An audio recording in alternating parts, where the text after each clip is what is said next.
Right, pause. You've been voted out. Please Thank you. return Thanks. to your chair.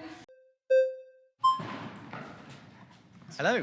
Hi, Alex. Nice to meet you. So you pointed at several passages, but the prophets through and through condemn Israel in much harsher terms. And in fact, God dispersed them in much greater judgments because they were, and in fact, in Ezekiel, it says that because you were supposed to be the light of the world, you are judged all the more strictly and are more responsible. So God was just with Israel. And in fact, he placed more of a burden and a mantle and a responsibility on them and judged them for it than he did the nations. And case in point, what's already brought up was the number of generations that passed before the Amalekites were judged and the Canaanites were judged. Yeah. But we can come back to that point. Okay, but can I ask you then? Yes. How do you define genocide? If I may, I actually have a question I wanted to ask you first. I think it's important to know what we're talking about. I understand. Right? What is a genocide? Based on the word genome, obviously etymologically, we understand that you're taking it as a tribal seed line, which is fair. I It could understand be that. tribe, Sure. religion, Sure. ethnicity, So I race. can understand And we're that. talking about the destruction or attempted destruction But here's the problem. or Here's the problem. expulsion Right. of people based on those characteristics. So here's the problem.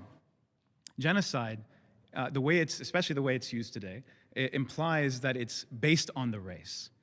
And that is categorically against the command of God to conquer the Canaanites. It had nothing to do with their race. It had to do with their sin. And in fact, this is... So you know that when Amalek is attacked, Right.